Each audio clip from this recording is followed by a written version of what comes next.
Hi, this is Tailspin. I'm Melanie. This episode is called People with a Problem. First off is a dear friend of mine, Frauke von der Horst, then Nick Germain, followed by music by Donkey Island Penitentiary. Now you are going to be all over this band, so I will tell you right off the bat, go to their website, donkeyislandpenitentiary.com. You can download some music, you can hear some tunes, and you can see where they're playing. First, Frauke. With all the ugliness of the election, talking about immigrants in negative ways, I was reminded of when I became aware of the fact that I was the outsider in my hometown, where I had grown up, where I felt quite at home. But the farmers said, the potato bugs and the refugees are here to stay. And the refugees was me and my family. So I had to think about it because I had no notion where I came from, where I had fled from. I was taken in 1945 at 8 weeks of age to West Germany, away from the Russian invasion of Poland, and they were within they were within what is that called? They were. You could hear the artillery when my mother packed up and left. And it was really last minute. And these are all stories I heard. I did not experience that consciously. I was a babe in arms. I had 3 older brothers. One a year and a half older. The next 2 years up each, so that they were a year and a half, 3.5, 5.5, and me and my mother. And we got settled, from what I hear, in a refugee camp. And then we were assigned to a room where, and here again, my mother saying, we were absolutely hated by the woman. There was no water, and it was really quite horrible. My mother had to work and went into the mountains to chop the limbs of the trees that were felled, and a neighbor girl was looking after us. These are all stories I hear, and that's sort of my refugee story that I hear. What I know is the life in post-war Germany. Now, personally, I never lived in a small space when I was little. But when I looked at the space where we had lived, a family of 6, in an attic, 2 attic rooms, I was wondering how they did it. For me, there was place under the chairs, under the table. I had plenty of room. As for the rest, I don't know. The next place we moved to was a house that had just been finished, but there was no running water yet. There was a pump in the yard. There was an outhouse, and my mother had to pump the water to take into the basement, into a big vat to do the laundry. It got heated with firewood underneath, and that was the place where we got our Saturday night bath, with the heat from underneath that was always too hot, and then my mother added cold water and was too cold. And I look back on that and I think, how did she do it? She did the laundry for a family of 6 by pumping the water, taking it down into the cellar, ladling it out, carrying it back up. That is my my image of sort of post-war time. And again, personally, I saw nothing wrong with that. That was normal. The other thing that was totally normal for me was a world that was right in the village where we lived and in the city, which we visited to see my aunt, to see my mother's aunt, or her friend in Hanover, or a friend in Hamburg. Cities were the places where there were ruins. That was normal. That to me meant city. And by and by that changed, of course. The stories that I have to tell are a lot of hearsay in terms of how terrible it was from my aunt, from my mother's cousin, from those two. My grandmother never said a word about it. She had fled with her children that were not much older, on foot from East Germany to the West. She had encountered the Russians. She had been raped. Her eldest daughter had been raped. They never talked about it. I heard it from my cousin, from her cousin. So the attitude was, that's behind us. We're alive. It wasn't until just recently, when my aunt got sick, that she started to dream of it, that she started to talk about it, that she talked about her brother who had provided for them. He was the one who scouted for food and saw to it that they had something to eat. And she regretted never having said thank you to him for having saved them. Because at the beginning you didn't talk about it. It was over. You started anew. I said I have 3 older brothers, and they all have different stories to tell because they experienced it differently. There was the oldest 5.5. To him, it was an adventure. There was the next that was 3.5, to whom it was nothing but frightening. And he lived with a sense of fear for the rest of his life, and never connected. The one closest to me, the one that was 1.5 years, I don't know.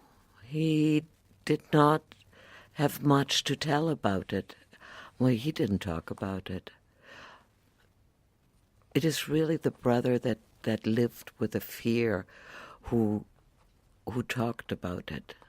And there is sort of one pivotal moment where they had to go to the bunker because there was an alarm, and as they were going there was a plane dipping low and shooting for them, and my mother stopped under a tree, but my oldest brother ran out.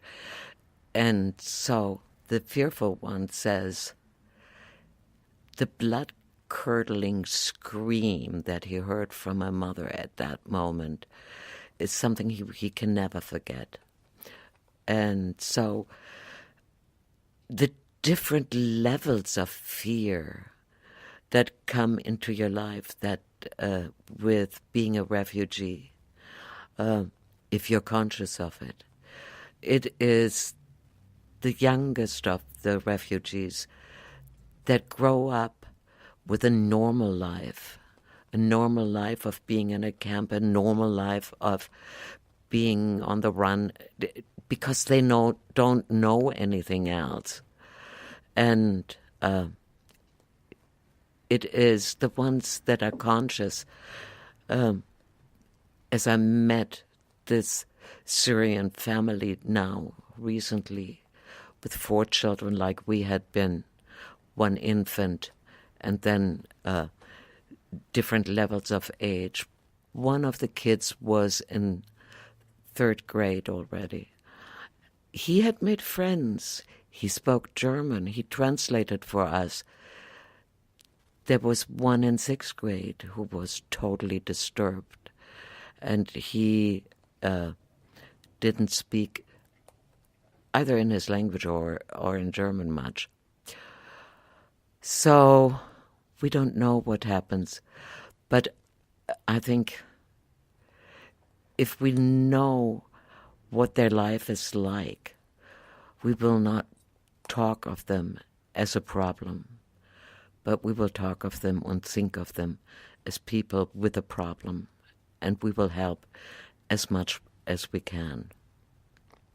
Oh, hi, my name's Nick Germin. I'm going to read a short poem that came out of a moment in my life when I was a Royal Marines officer and serving with the United Nations on the tri-border with Iraq, Kuwait and Saudi Arabia, working in a patrol and observation base in the middle of nowhere, a lot of disparate people in that particular space, and things going on. So this is something that I wrote many years later, reflecting on a moment in time during that time, and it's called No Man's Land.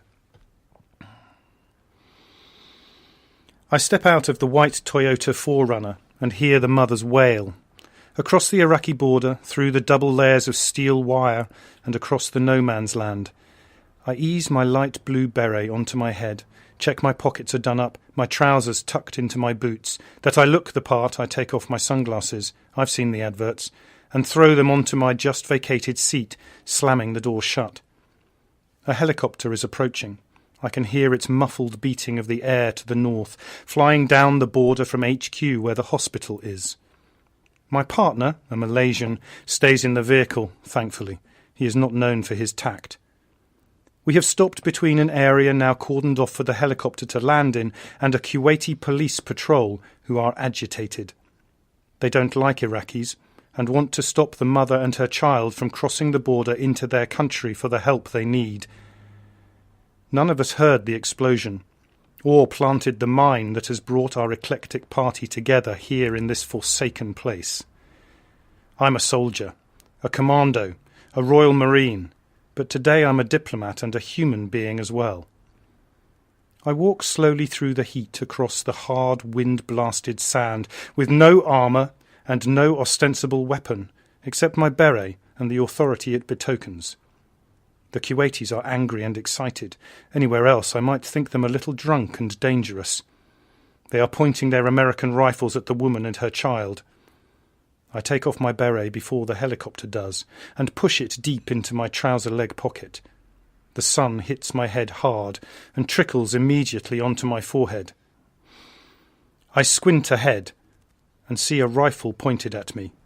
I stop walking, and raise my empty hands, and the rifle is quickly lowered. The power of compromise. I don't speak their language and have no idea what to do except buy time for the helicopter to arrive. I'm a volunteer, here to help, and, like everyone else, because the money's good. I can hear the helicopter close now. I start to speak words that of those who hear them only I can understand. My voice calm, reassuring, soothing, I hope. Face neutral, head bare, hands open and empty. Their excitement mounts as the helicopter lands, and I risk a glance over my right shoulder, thankfully seeing the mother helped inside. But I can't see the legs the child left behind.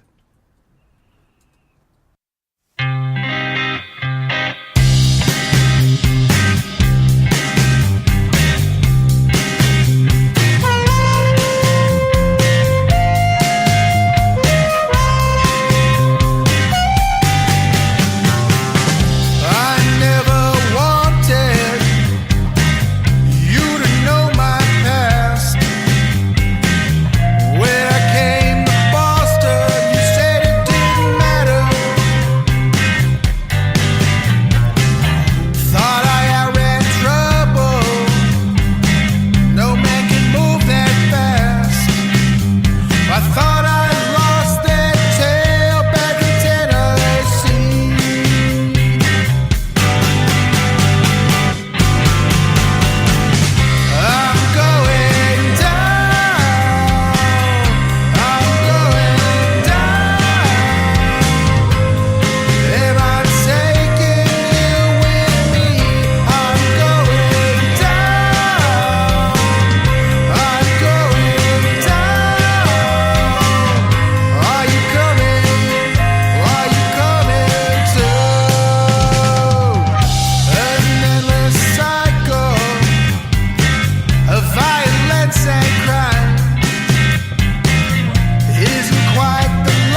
chance to say goodbye.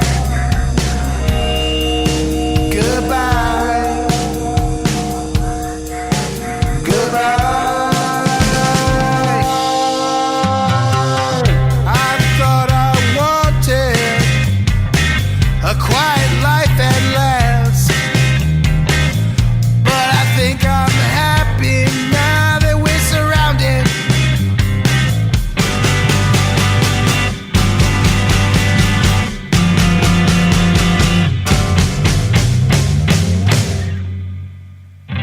I'm going down. I'm going down. Am I taking you with me?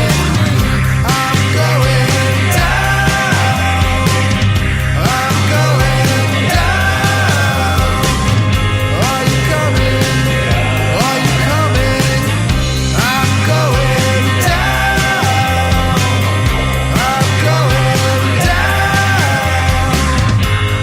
Am I taking you with me? I'm going down. I'm going down. Are you coming? Are you coming soon?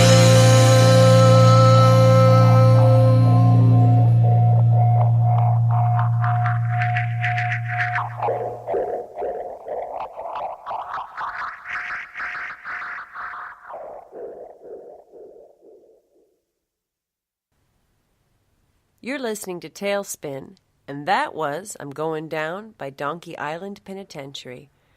Next is Michael Buckley. Mike is a local writer. His fiction and science fiction has appeared in a variety of publications, and he also has a collection of short stories called Miniature Men. He teaches writing at UCLA. Also, he offers some workshops locally. Here's Mike. I'm 10 years old, and I'm in a car going towards West Long Beach with my Uncle Daryl. We drive for about 20 minutes, and then get where we're going. We're going to an apartment building. And we turn into an alley right behind the apartment building and park right behind it. And my uncle turns to me, and without saying anything, he reaches under the seat, and he pulls out a silver .38 revolver, and he reaches across, and he sets it on my knee and holds it there. And he says, if anything gets bad, I'm going to drop down and you start shooting. And I take the gun and I put it in the pocket of my members only jacket. And we get out of the car. And we close the doors behind us and we walk into the courtyard of the apartment building. And it is a very, very stark place. There's shattered glass across the base, across the ground of the apartment building, and there's dead trees. And I want to right now tell you a little bit about my Uncle Daryl. When I think about him, I really think about the idea that we're all these kinds of collections of stories. And for ourselves, we get to one degree or another, choose the stories that float around in our head and that we tell ourselves to kind of bring ourselves into being every morning. But in other people, we exist in different ways. And in my head, my uncle exists in these few different stories that I want to tell you. The first story that I think a lot about when I think about my Uncle Daryl is that I met him for the first time 2 days after I was born. My mother and father were taking me out of St. Mary's Hospital, and he was going in. He had just come back from Vietnam, and they hadn't seen each other for 8 years. And they bumped into each other and then sort of went their separate ways again. But my uncle had gone to Vietnam when he was 30. He'd moved out to California from Minnesota, just like 5 or 6 of his 10 brothers or sisters had. And he moved out for college and ended up getting a job as a truck loader in Whittier. And did that until one of his friends joined the Army as a Green Beret.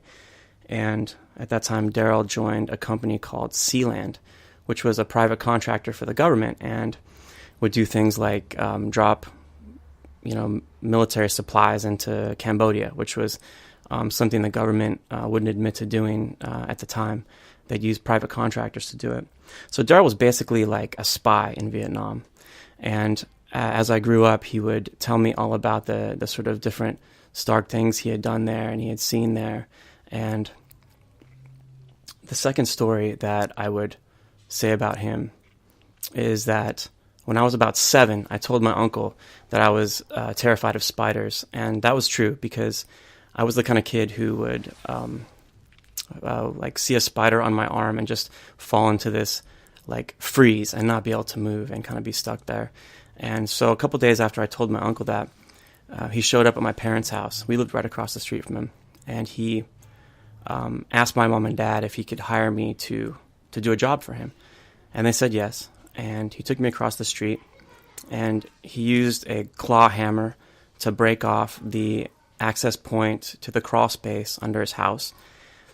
And he told me that his house was infested with spider eggs and that he wanted to hire me for $10 an hour, which was crazy money to me, to crawl under his house and scrape out all the spider eggs. And he knew I would say yes, and I did. And I crawled under the house and I spent 6 hours scraping these tiny white little spider eggs off of the cross beams underneath his house. And when I came out, I remember exhaling and just exhaling like dust because I'd been under there so long. And the third story, that I think of when I think of my Uncle Daryl, is that he took me shooting one day. It was important to him that I learn how to shoot, and my dad wasn't into that, and my mom, of course, she did not feel that like shooting was an important skill at all. But one day he took me into his room, into his gun safe, and he said, "You can choose 3 guns, and we'll take them shooting." So I really didn't know the difference between, one gun or another, so I just pointed at 3 random guns, and they were all automatic pistols, and we went to a shooting range. And he took me through the whole safety procedure of standing there with a gun and pointing it down range and loading it. And then as he's delivering this really kind of serious speech about like gun safety and how holding a gun in your hand, you're really holding the power to end someone's life. He does this supremely cool thing of blasting off like an entire clip and landing all the shots in the silhouette downrange. But as he does it, the hot casing from the bullet flies out of the gun and lands in his shirt pocket. And as he tries to maintain composure, I see his eyes kind of widen as the hot metal is burning him through his shirt. And then he reaches down and grabs it and sort of hot potatoes it back and forth from hand to hand. And I have this moment, maybe the only time in my life, where I ever really laughed at my uncle instead of with my uncle.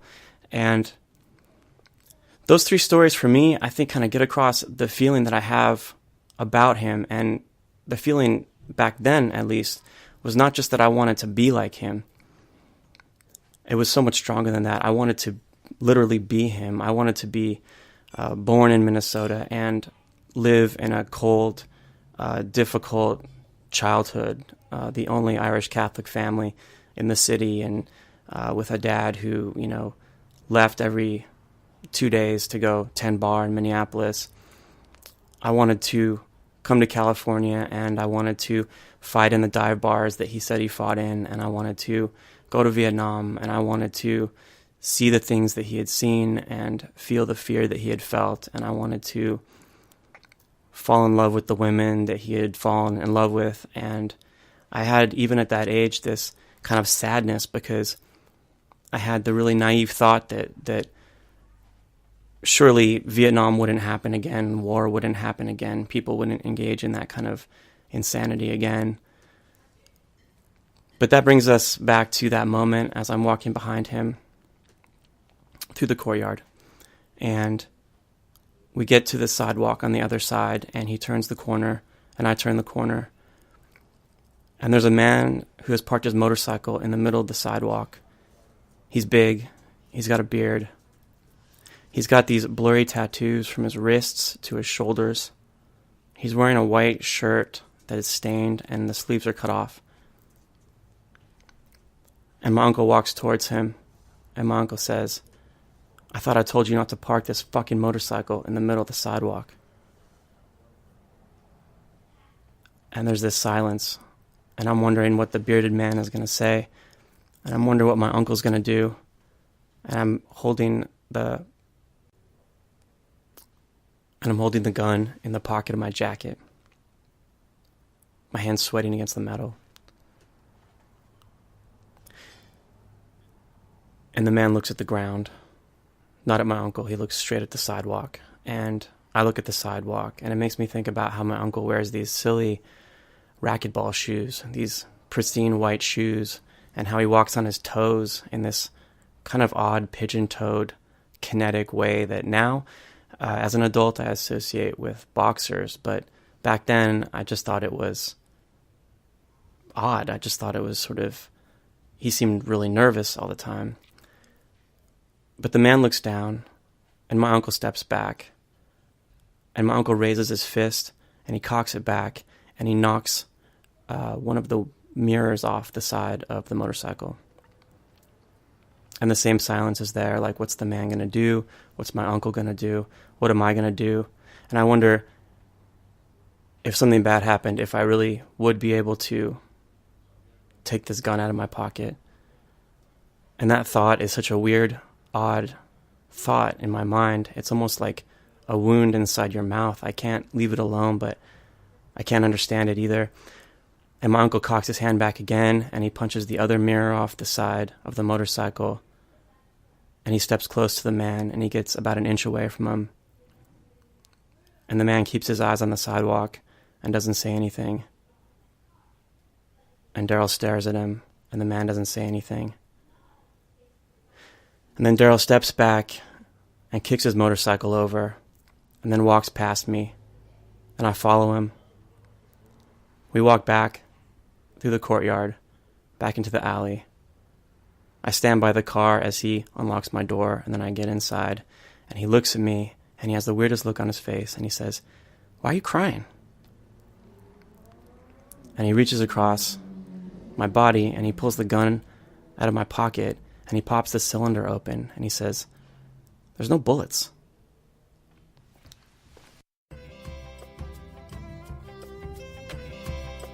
That was Mike Buckley. If you want to get more information about him, you can go to his website, MikeBuckleyAuthor.com. I'd like to thank Mike, Frauke Vonderhorst, Nick Germain, Donkey Island Penitentiary, and you for giving stories the respect they deserve. If you'd like to contact me, please do. You can go to my website, MelanieHiller.com, or the Tailspin Facebook page, or Tailspin Instagram. I think I even have Twitter now. Hit me up. Ever changing.